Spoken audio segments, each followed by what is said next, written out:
السلام عليكم ورحمة الله تعالى وبركاته. الإخوة الأفاضل، أخوات الفضليات، متتبعين عبر قناة الحقوق والناس، أسعد الله أوقاتكم بكل خير. إخواني أخواتي، كنت قد سجلت فيديوهات تتعلق بالمدعو النصاب العمارتي رشيد، الذي يزعم أنه يريد تأسيس حزب، وما هو إلا نصاب كذاب يسرق جيوب المواطنين بدهائه وبكلبونيته وبأسلوبه الرديء الذي لا علاقة له بالعمل السياسي. ومنذ أن قمت بنشر فيديوهاتي المتعلقة بهذا الشخص الملعون الشيطان الرجيم، تتقاطر على القناة مجموعة من الضحايا الذين سرق أموالهم بهذه الكيفية، بحيث يستدرجهم في الخاص من خلال البروباغندا التي يتاجر بها من أجل سرقة أموال الناس.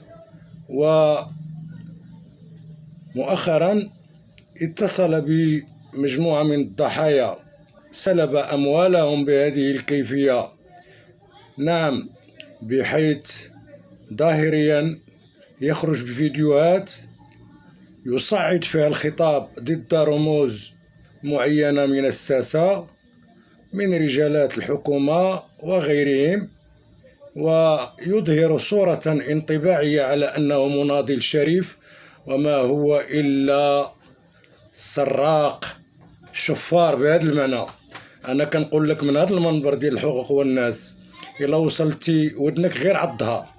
اللهم لك الحمد، أنا معروف وتاريخي السياسي معروف، ولا علاقة لي بالاتحاد الاشتراكي، ولم يسبق لي النضال داخل حزب الاتحاد الاشتراكي، وهذا شرف لي أن أكون مناضلا داخل الاتحاد الاشتراكي إبان فترة أواخر الثمانينيات، نعم، والتسعينيات.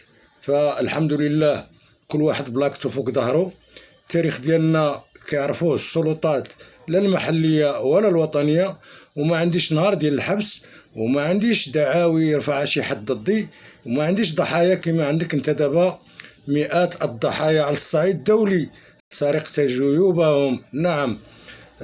استعملتي أسلوب ديال الدهاء ديالك، وكتدخل عندهم الخاص كتقول لهم غنديروا التونيات فيهم الرمز ديال الحزب.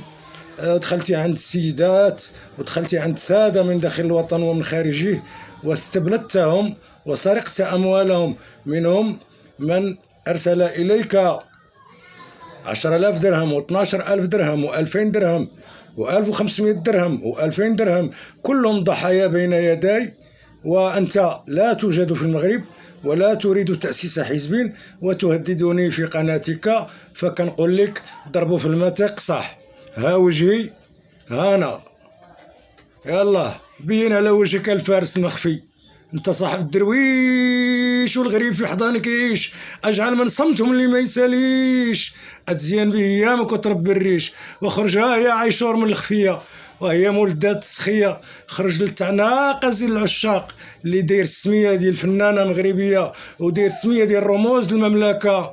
كتلعب بهاد البروباغندا ديالك باش تضفي الشرعيه على الكلام ديالك في العالم الافتراضي، وما كلامك إلا من أجل ابتزاز المواطنين، وليس هناك حزب، ليس هناك حزب.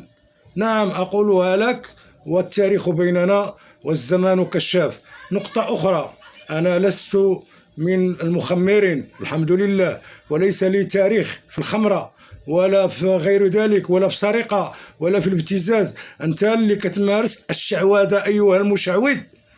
الجبان أيها المجبور النعسان أيها الكسلان، ولفتي أموال الناس بالباطل وتدعي على أنك كنت سفيرا وتدعي على أنك أستاذا في القانون الدستوري، وما أنت إلا نصابا نصابا نصابا. نعم نعم نصاب. وكنقول لك سير دعيني ها وجهك صحاب راسك تخلعني دير لي هذيك اللعيبه ديال انا راه واعر. انت ما واعر ما والو، كتلعب غير بلسانك، كتلعب بلسانك انسان، كتلعب بلسانك وكتبتز عباد الله. عندك ضحايا هما كاينين، الا وجهك صحيح غادي نقدمهم لك. جي للمغرب، جي للمغرب وغنوريهم لك. يا الشفار، يا ولد الحرام، يا السراق، بزاف على امك سمن حار عليك كما كيقولوا المغاربه، سمن حار عليك. انا ما كنتعايرش ما كنتردش بحال العيالات. انت العيالات حسن منك يا الشفار، يا الخانز، نعلة الله وعليك. سير المحكمة الله ينعلك التصيلة والمعدن ديالك، الله ينعل بوك. كنقولها لك من هذا المنبر، الله ينعل بوك. المخير في الخيل ديالك سرجو، الله يعطيني مع امك ما عرفت شنو.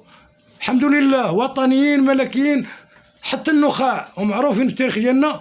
وانا الاتحاد الاشتراكي راه ما عمرني كنت في الاتحاد الاشتراكي. مشيتي بعيد، شتي الصوره ديالي مع السي اليوسفي الله يرحمه، هذاك جدير بالاحترام، اب كل المغاربه، لانه وطني وشريف وكنت كنقدرو وكيقدرني. وما عمرني كنت كنزورو على قبل المصلحه ولا على قبل يقضي لي غرض. علاقتي به كبار من هذه المستويات، هو واحد المجموعه من الرموز من الحركه الوطنيه. ولهذا اقول لك ها وجهي ها وجهك. سمعتي؟ مقارعه الحجه بالحجه والدليل بالدليل ايها النصاب، ايها الخطاف اللي كتخطف قلوب الناس بالكلام الحلو وبالسحاسح ديالك. لعنه الله وعليك قد ما صبت شتا وسحات يا ولد الحرام.